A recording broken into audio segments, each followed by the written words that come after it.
Le comité exécutif de l'Initiative pour la transparence dans les industries extractives en RDC, ITE-RDC, a décidé de faire en sorte que le rapport ITE-RDC 2016 soit publié dans le délai.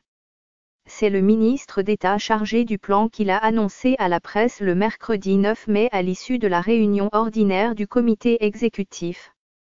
Le président du comité exécutif regrette néanmoins que certaines entreprises traînent les pieds à fournir leurs données essentielles à la confection du rapport.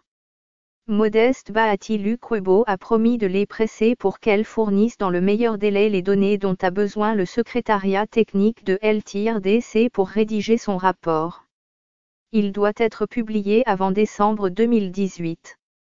Le président du comité exécutif a par ailleurs indiqué que les autres rapports qui paraissent, notamment ceux du Centre Carter, ne constituent que des renseignements. Le Centre Carter tout comme les autres ONG peuvent faire leurs rapports, mais pour nous, ce ne sont que des renseignements, ce n'est pas l'outil de travail pour nous. L'outil de travail c'est ce qui doit nous être donné par l'entreprise extractive elle-même, qu'elle soit publique ou privée, a déclaré le ministre d'État. Le comité exécutif a aussi adopté le rapport financier du secrétariat technique ITE-RDC. Ont notamment pris part à cette réunion, le ministre des Hydrocarbures, le ministre de l'Environnement et le vice-ministre des Finances. Plusieurs partenaires internationaux et membres de la société civile étaient aussi présents. Pour rappel, l'ITE International œuvre pour la transparence et la redevabilité dans la gestion des ressources naturelles. Les entreprises extractives publient ce qu'elles ont payé au trésor public.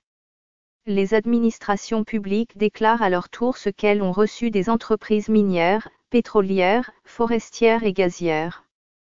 L'écart entre les deux déclarations doit être inférieur à 1% pour que le rapport soit validé.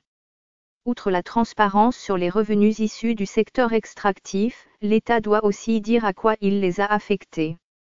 Le but est que les recettes tirées de l'exploitation des ressources naturelles puissent favoriser la réduction de la pauvreté. Ce fichier audio a été créé par Panoprete Basic, vous pouvez le télécharger sur www.panopreter.com.